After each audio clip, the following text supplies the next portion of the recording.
அமைதியான பிரபஞ்சம். ஆனால் அதனுள் ஓங்கும் சக்தி ஒருவனே, மகாதேவன் யூட், அவன் நெற்றியில் மூன்றாம் கண், அவன் கழுத்தில் பாம்பு, அவன் தலைமீது பாயும் கங்கையூட், அவன் பெயர் உச்சரிப்பதே.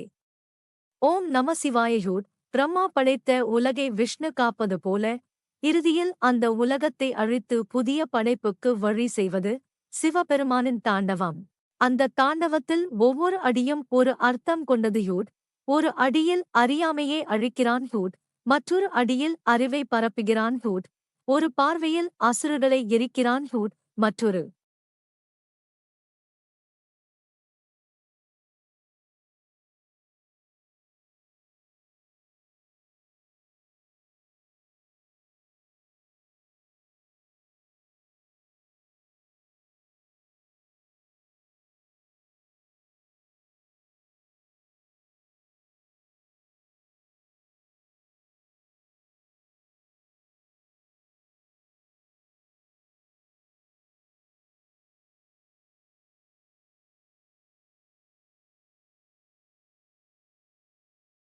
அந்த நாதஸ்வரூபமான தாண்டவம் ஒருவேளை அழிவாகத் தோன்றினாலும் அது உண்மையில் புதிய வாழ்வின் விதை.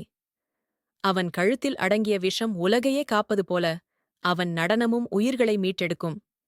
பக்தன் மனதில் சுத்தம் இருந்தால் சிவபெருமான் அருகில் வந்து நின்று ஒரு கணத்தில் கருணை தருவார்.